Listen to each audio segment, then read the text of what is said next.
Nina na si Donald Trump ay sinuspindi yung kanyang anim na secret service agents. Ibig sabihin yung kanyang mga bodyguards, yung mga klase. Why? Dahil nagkaroon ng assassination attempt sa kanya last year, July 13 din, sa Pennsylvania, nung siya ay nangampanya. At tinamaan na yung kanyang tela. Hindi na siya mapuruhan.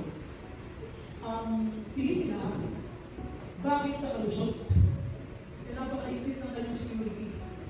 May pagkakamali, sabi niya. Ano yung mali doon? Kaya sinuspindi niya, sabi mo na yung tagapagbalita, wala silang sweldo. No pay.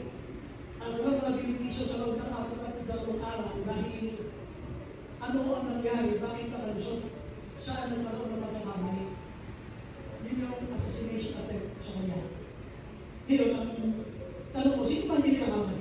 Sino rin yung mga hindi nakakamali? Sige, palabas si Johnson dito. Sino mga hindi nakakamali? So, lahat tayo nagkakamali, tama? Okay, so ano ang mga pinagkamalian nyo? Tanongin mo yung misis mo, anong pinagkamali mo? Sabi ka na pinili kita. Tanongin mo yung mga misis, ano na pinakamaling desisyon na gawa mo? Sabihin ng misis, gusto mo ng totoong sagot. Sabi niya, nung pinili kita, I'm just kidding. Alam niyo ba, si Jonah, chapter 4, verse 1, ay sa tingin niya, si Lord nagkamali. Bakit? Sapagkat si Lord ay pinatawal ang Nineveh. Ang gusto niya sana, ang Nineveh ay makakahanga sa kaparusahan. Yun ang dahilan kaya tinawag ng Panginoon si Jonah. Pupunta ka doon sa Nineveh, mag-aral ka, pero sabi niya tayo, hindi siya tumuloy doon, pagpusyan ka sa Tarsis. So, nung siya ay tumalinis sa plano ng Panginoon, sabi ng Bible, ay siya ay pinityan sa dagat, at pagkatapos siya sa dagat, ang sabi ng Bible ay nag-provide si Lord ng isda. Hindi siya makahinga sa isda, sa loob ng 3 araw, sabi ng Bible ay, sabi niya, Lord, sorry, magpaparaphrase mo. Sabi niya, dahil sa aking pagsuway, tapos sila itong kalagay, sabi niya ng isda na kasabi niya mga basura. Kung sabi ng Bible, Lord, kung ano yung pinanalo mo, tutupahin ko lang, kaya hininuwas sa dalampasigan.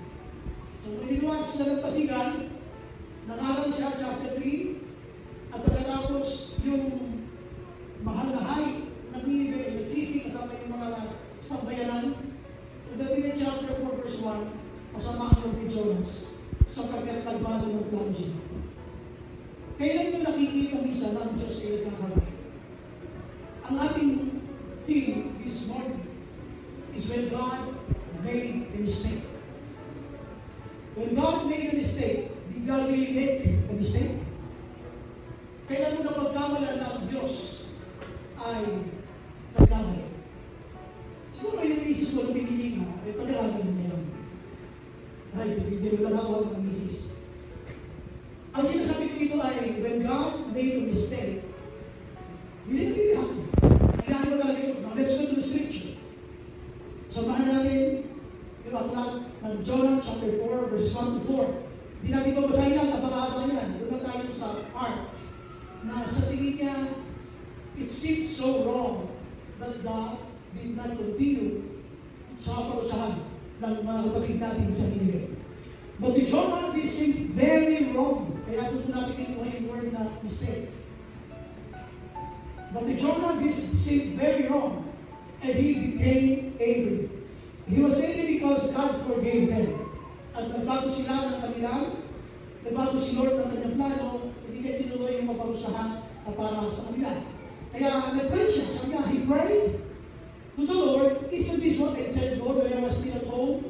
That is what I tried to forestall by faith to Tarsus. Kaya nga ako tumalis, papunta ng Tarsus. I knew that you are a gracious and compassionate God, slow to anger and abounding in love, a God who relents from sending calamity. Now, Lord, take away my life, for it is easier for me to die than to live. So, ganun maalat ni si Jonah. But the Lord replied, is it right for you to be angry? Bakit tayo kwento? Chapter 4. Pero gusto ko lang puntahan ito dahil nga doon sa word na tingin ni Jonah, si Lord ay nagkamali. Do you think God committed a mistake when He told Jonah? Sa tingin ninyo, nagkamali kaya ang Panginoon, nakagawa siya ng pagkakamali nang tinawag niya si Jonah? Nung maging Kristyano ka, hindi mo isa naiisip si Lord na nagkamali kaya ako, kaya ka ikaw, nilagay mo ako sa ganitong ministry. When was the last time you thought that God made a mistake? Nung nakilala mo siya, ipatuloy ka sa pagliling sa Panginoon, at sa dami ng trial sa pinagdadaanan mo, ikaw mismo nagtatanong, Lord, totoo ba talaga ikaw? Bakit ito dinaganas? Ito na ba maraming mga trials? Kumisan yung panawagan sa inyo, Panginoon, isa nyo, pinakwestiyon mo yun. Maging yun ay tinatanong mo sa Panginoon, Lord, talaga bang tinawag mo ako? Lord, talaga bang di ko ako sa ministry na to? Lord, talaga ba dito ba ako talaga? Yeah, that is the question. But to Jonah, this seemed very wrong. Ano ba? Hindi na sinabi na, for Jonah, this is wrong. This seemed very, describe pa. Ang klaseng pagkakamali yun. This seemed very wrong. Kaya na, kung susundan mo yung ganitong takbo na mag-iisip ni Jonah, o sige, sundan natin. Kaya na, sinundan mo ating tema, did God really make a mistake? So, yun ang ating tanong, when God made a mistake, dito sabi ng Bible ay tinawag ng Panginoon si Jonah, malinaw kung anong dahilan. At yun ang gusto kong puntahan natin. When God told you to be in the ministry, sabi ni Hudson, when God told you to be in the ministry, don't step down to be the president of the United States of America. So, tinawag na Panginoon para kayo maglingkod sa Kanya, pupunta ka sa isang ministry, huwag ka lahat magpapunta para na maging pangulo ng Amerika. Why? Malinaw ito at narinig na natin ito maraming beses at pinatutuhanan ng maraming mga pastor that obeying the Lord, being in the ministry is the highest calling. Kaya may pag-usapan natin, kailan nga ba ang Diyos ay nagkamali? Kung tatagalogin natin dito, parang sinasabihan, that ang Diyos ay magkamali. Nagkamali na talaga ang Diyos. I still remember when I was still in youth, may binigay sa akin tema si Lord, na ang Diyos ay maghirap when God became poor. So when I was preparing this message, pinalala sa akin ng Diyos. Kaya kung pinag-aralan mabuti ko si Jonah, kailan ba o nangyari nga ba na ang Diyos ay nagkamali? Dito gusto mo pansinin niya ang pagpagay na to, kung ikaw ay tinawag ng Panginoon, gusto ka niya maglingkod sa Kanya, wala kang Panginoon kung binagsabit ka lang. Pero katulad ng kwento ng iba, bago ka sumuko sa Panginoon, marami ka muna mga pinagdaan ng mga pagsubok, marami mga pagsuway, at ikaw muna ay dating pasaway.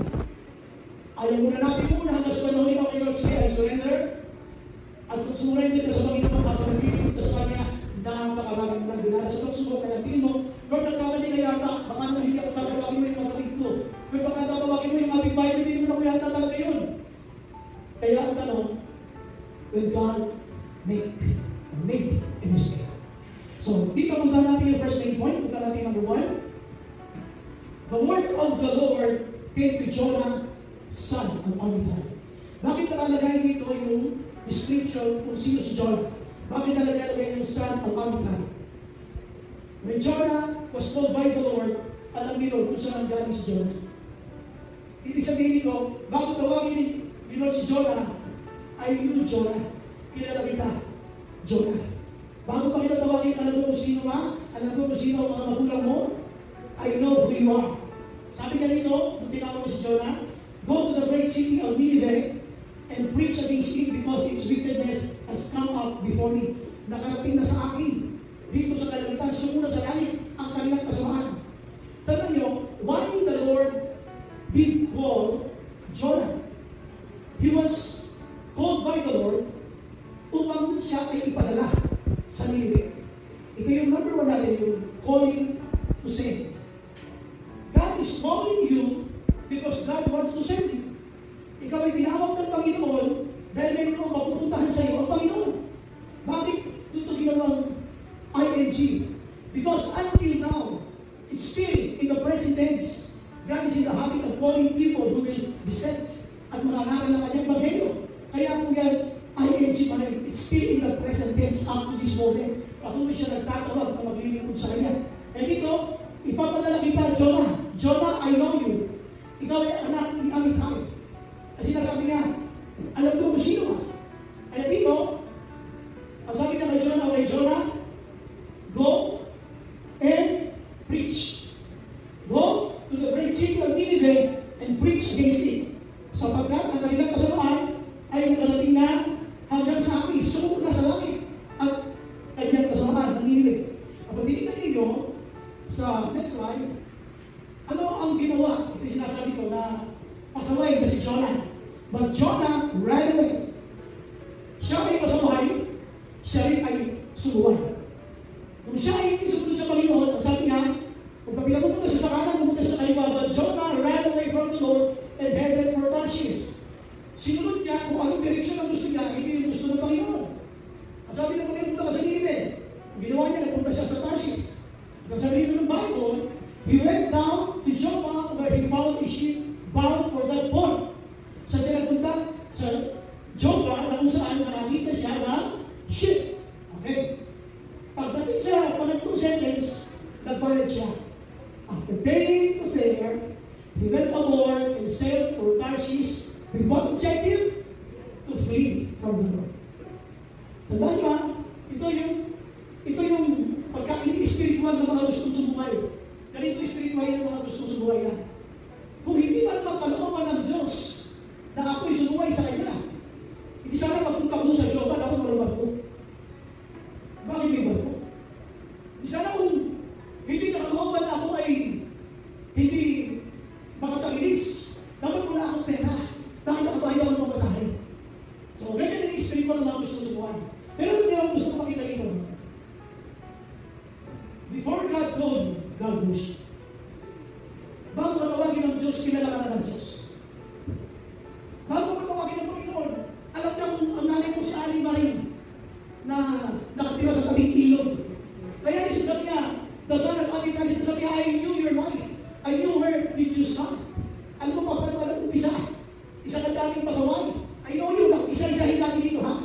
Sabi namin, God knows you before He called you. Isa-isahin natin. God knows that you will disobey.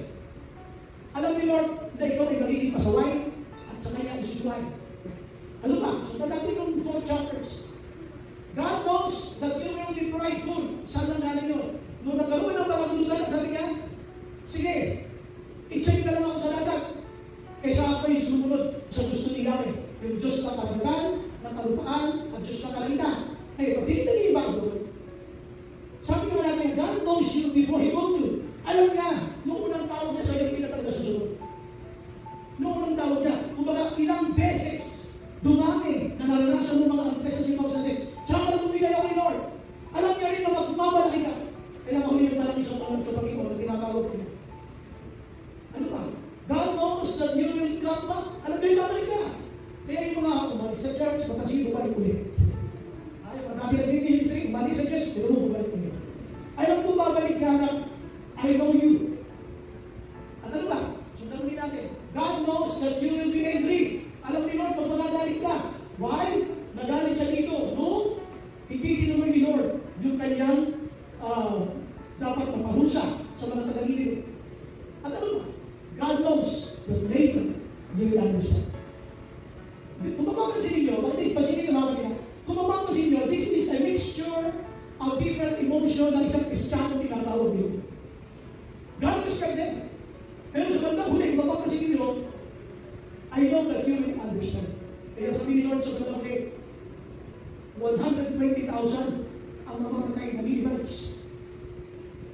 Ang sabi niya, hindi ba ako pwedeng mawalan ng pakialam doon sa kantalang itong halaman na pinatubo ko ng magdamag at pagkatapos ay sinira rin, pinasira ko sa uod. Ikaw ay masyadong concerned. Tapos nagagalit ka mawala. Ang maya ka, hindi magalit. 120,000 na tao ang nasa Nineveh at parusa ako. Ngayon siya ay nagsisi at ako ay nagpakita ng kagandahan mo, nagagalit ka. Alam niyo, whatever the reason of your disobedience, yung pagiging pagmalaki mo, mapapas ko ng bandang huli. Sige Lord, mabalik ako sa iyo. Nangakot si Jan, okay Lord, susunod mo ako. And then, you were angry. Alam niyo naman nalaki ka, but God knows.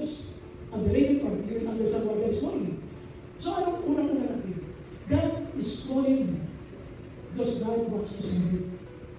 Dito, mapapansin nyo, yun ang very reason kaya sa pinanod. Pero ang sabi ng Bible, hindi siya sumunod. Kaya ang tanong, nagkamali kaya si Lord? Nang magtawag kay Jonah, hindi kaya alam ni Lord na siya'y susuway? Nagkamali kaya si Lord nang tawagin niya ako sa ministry? Hindi ba alam ni Lord na ako'y pasuway?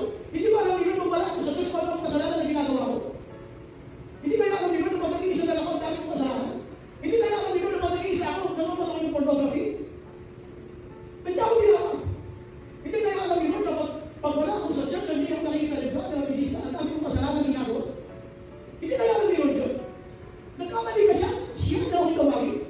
E bago mo pag ginawa yan, bago mo nangyari sa iyo, dito pinakita ng ni Lord, I know you. Before God calls you, God already knew you. Kaya kung mapapansin niyo, sino kaya hindi ka nagkamali sa akin ng pagtawag? Baka tinatawag ka kapatid ko. Naalala niyo nung piliin ng Diyos si David? Huli-huli siya. Kasi maging mga magulang niya, akala niya, at tinatawag yung mga kapatid niya. Pero sabi niya, hindi ako sa kapilan sa kapatid. Sa puso ako na kapatid. Pero bakit? Bakit mo si Jonah ay sumuhay? Kasi ang pinibigay, sa kawag siya ang kapitan ng Assyrian Empire. Ngayon, kinukonsider ni Jonah na kakawin ng Israel ang mga taga-Ninive. At ang gusto niya, mapahamak itong mga ito. Dahil hindi tinuloy ng Diyos yung kanyang plano na sila mapahamak, nagagalit si Jonah. Gusto niya sila mapahamak. Kaya nasabi ko sa mga nakaraan na ating mga series, naupo pa siya dyan at pinagpasdan ang distraction ng Ninive. Tanong kita, kailan mo huli naramdaman na mapahamak ang iyong apa? Alam niyo ba yung ugat ng kanyang pagkasuway ay dahil sa kanyang pagkagalit? Nagalit siya sapagkat ang mga Ninevites ay dapat pausahan. So ang pagkagalit niya, alam niya ang karakter ng Diyos ang Diyos magpapatawad. At dahil magpapatawad ng Diyos, tatalinis ka na ako. Yung kanyang pagkagalit ang naging dahilan ng kanyang pagsuway. Kaya dito pagbalikan natin, did God really make a mistake? Hindi. Gusto ko sabihin sa inyo, bakit? Pagpingin ko sa Bible na pagdaming ako nagkamali, pero mga tinawag niyo. Sabi ko, dahil na natin si Moses, he was an ex-convict, nakapatay ng tao, pero ginamit siya ng Diyos para makati yung Red Sea. Napakalami sa Bible, nagpaka kay David, the man after God's own heart. Hindi kontento si David. Ang daming na rin mga naging pagkakamali sa harapan ng kayo, pero ginamit siya ng Lord. Siya ang pumatay kay Goliath. Kaya naman sa plano nilang alipinin ang Israel. Kaya nanalo siya laban sa mga Palestine. Kaya mo rin naramdaman na you're not worthy as God's servant. Ikaw ba'y pasaway? Then qualified ka. Kasi pasaway si Jonah. Sino rin yung mga pasaway? O qualified ka. Sabihin sa tabi mo pasaway, qualified ka. Kaya yung mga pasaway, qualified ka. Yung mga masuwayin, qualified ka. Yan ang mga tinatawag ni Lord. Ay sabihin mo, pasalamat ka, pasaway ka. Just kidding. Number 2, Bilis na ito. Babalikin natin ulit yung second main point natin, still using the same verse. Sabi nga, the word of the Lord came to Jonah, son of Amittai. Ano yung word ng Lord na dumating sa kanya? Ang word ng Lord na dumating sa kanya, go to the great city of Nineveh and preach against it because its wickedness has come up before me. Ano yung pangalawa? This is not an issue about what we feel, Jonah. I'm calling you because I want you to serve me. Calling to serve out to this moment na nakaranas sa mga biyaya ng Panginoon ay pinatawag ng Diyos na maglingkod sa Kanya. It was not only being called, no? Nakita natin dito, calling to send. Pinatawag niya dahil ipapadala niya. Ito naman pinatawag niya para maglingkod sa Kanya. Hanggang ngayon, si Lord ay naghahanap ng totoo maglingkod sa Kanya. Ang sabi nito ng Bible, go! Tingnan niyo ba? Sabi niya, go to the great city of Nineveh and preach. Go and preach. Di ba sinabi ni Jesus sa Great Commission? Go and preach the gospel to all mankind. Sinabi niya, may people, kung mapapansin ninyo sa buhay ni Jonah, sabi niya, go to the great city of Nineveh and preach against it. God is calling people who are going to serve Him. Ngayon, are you willing to serve? Amen. Are you willing to serve the Lord? Nakilala mo, Ako sa inyong galing, are you willing to serve the Lord? Paano pa namin si Lord? Bakit tayo mga nangaral sapagkat yung mga taong yan ay nakamaligtas dahil ang kanilang kasamaan, its wickedness has come up before me. Nakarating na sa akin dito sa kalangitan, yung kanilang kasamaan. Kita-kita ko na pinagkabagawa. Kaya mo mababasin niyo, sa buhay natin bilang mga Kristyano, the Lord is looking. Jonas in every church. Hindi lang mga perfect na mga Kristyano. He's looking for imperfect people to serve the perfect God. Ang layo niya, Panginoon ay maglingkod tayo sa Kanya. Kaya nga, pag nasa ka ng church, at wala kang ginagawa kung maghanap ng mga mali, you're not serving the Lord. Tanda nyo, if you're in church, you are in church to minister. At sabi ng Hebrews 10:25 na binasa ninyo, ngayon na lang pinapatabi ng Panginoon yung malilimutan ng paglilingkod, kaya na ginawa ng ilan. Tapos sabi niya, once you're in church, while you're in church, dapat magpanalakasan kayo, you have to minister. You have to encourage one another pag nasa loob ng church. Pero kung minsan nasa loob tayo ng church, ano ginagawa natin? Hindi tayo naghahanap ng opportunity para makapag-serve. Ang hinahanap natin saan nakaupo si Christ. Dahil tatabi ako sa Kanya. Eh kung kayo nakatabi, ang sama ng titig mo sa nakatabi. Why? You're not in church to serve the Lord.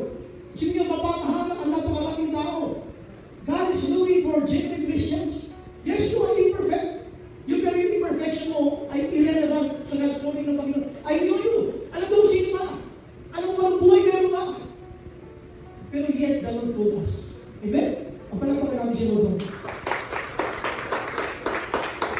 Ano ang gagawin niya? Maglilingkod ka sa aling, gusto mo humayo ka at mangarap. Gusto mo humayo ka at mangarap. Hindi ko sabi ng Bible, gusto mo humayo ka at mangarap. Gusto mo maglingkod ka sa akin. Kung tungkol ka sa second slide, ang ikot number 2, pansinin niyo ha. Si Jonas nag-disobey. Hindi siya sumunod. Sabi niya, gusto mo maglingkod ka sa akin. Go and preach. Pero sinunod ba? Hindi. Pero isa-isahin natin yung mga sumunod. Unang sumunod, yung store. Pinagdala niyo yung store. Hindi nag-resist yung store. Sumunod yung store. Inutusan yung big fish. Swallow Jonah. At ibuwag mo yung bibig mo doon sa dalapas nila. And the big fish obeyed. Sumunod siya. At yung living land, yung pinatuto niyang halaman doon sa balak na ginawa ni Jonah. The living land obeyed. But Jonah disobeyed. Isunod natin yung sumunod. Yung worm, yung uod na siyang sumira doon sa halaman na nasa balak. Ang sabi ng Bible, the Lord provided the worm. The worm obeyed. Ginawa niya kanyang mission. Hindi ka napapansin, magmula sa napakalaking isda at napakaliit na worm, parehong sumusunod sa Diyos. Pero yung tao, si Jonas, hindi sumayin. Sabi mo sa katabi mo, hindi na si Jonas. Ano ba? Kung nakito na sila, mawala na yung leafy plant, sinira na ng worm, naglagay si Lord ng napakainit na hangin, na halos mamatay siya sa sobrang init, yung tinatawag na scorching east wind. Doon binigay ito lang, sinabi niya sa east wind, sige, bubuhan ka ng mainit. Nainit na si Jonas. Dahil sabi niya, gusto ko lang mamatay, napaka-arti mo.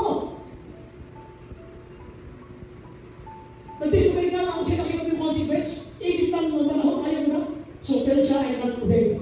And then, nung makarating sa Ninevites, sabi niya, in 40 days, Nineveh will be overthrown. The king obeyed. Yung hari sumunod, si Jonas nag-disobey. Kaya kung hindi na dito lahat sila nag-obey. Mali lang kay Jonas. Sabi mo sa katabi ulit, hindi ka si Jonas. Hindi ka si Jonas. Pag sinabi, kung binasa yung chapter 4 verse 1, but with Jonah, this did very well. Kaya ang tanong ko, when God made a mistake, did God really make a mistake? Ang gusto ko ipakita sa inyo dito, lahat gagawin ng Diyos para tuminuan. Lahat kaya gawin ng Diyos, tuminuan. All the resources, God can even use them, utilize them, just for you to obey. Sabi mo sa kanila, paano ito yun? Sabi, paano ito na ngayon? Okay, so, sabi ka natin dito, ano yung ulit natin? Ano yung natin? 1, 2, 3,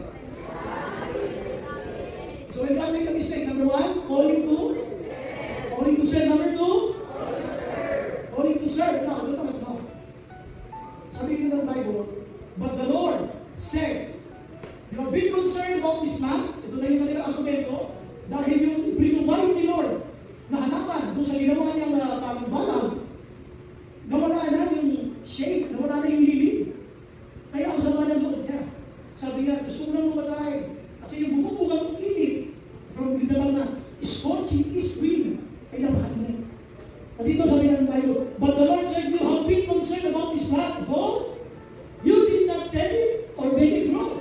It sprang up overnight and died overnight. Wala kang effort dyan, Jonah. Basta ginagawa mo yan. Wala kang effort. Wala kang effort dyan. May yun na nangyari.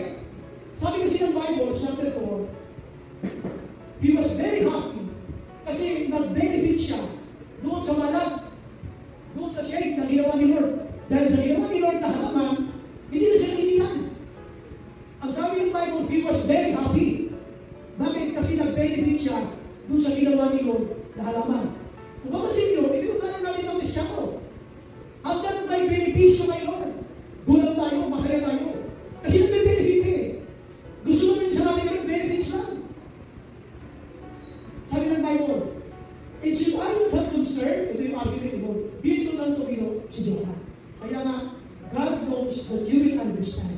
Kaya sabi ni Lord, and should I not have concern for the great city of Nineveh, in which there are more than 120,000 people who cannot tell their right hand from their left, and also many animals, hindi na mga tao, kami mga hangin. Sa tingin mo, Jonah, okay na ba sa mga hamas? Ikaw na eh. Halaman lang. Namatay. Wala kang effort doon. Akin na yun. Nagagalit ka? Kasi wala siya. Ito pa kaya, 120,000 na tao. Ano gusto niya? Gusto niya silang maligtas. Calling to save. God is calling you to save people. That's why you should not stop sharing the message. That's why you should not stop in sharing the word of God to other people. Pinatawag tayo ni Lord upang maging instrumento ng Diyos sa mga magkaroon ng kaligtasan ng ibang tao. Pero ang dami natin masalay. Mas gusto mo natin sumay kaysa mabuhay ng matiwasay. So dito sa pinag ng Bible, he was calling Jonah to save Nineveh. Dito na natin tuloy si Jonah. Tanong mo yun.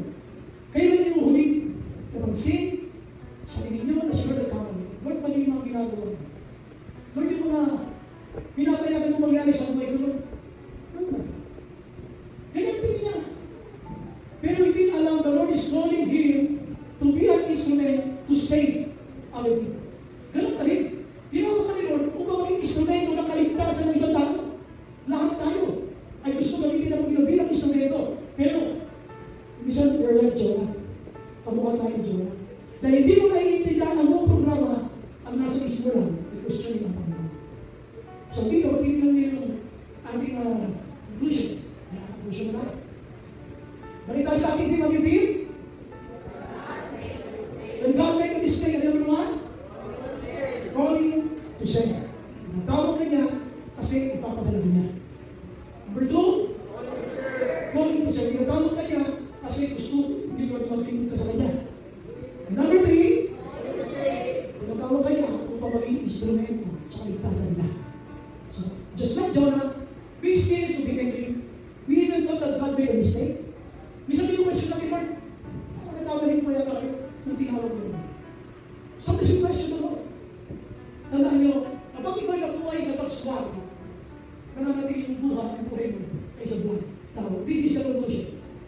It's a sure fall to disobey God's word. Tiyak na kabiguan kapag inyong sinuway ang panawagan. Tiyak na kabiguan kapag sinuway mo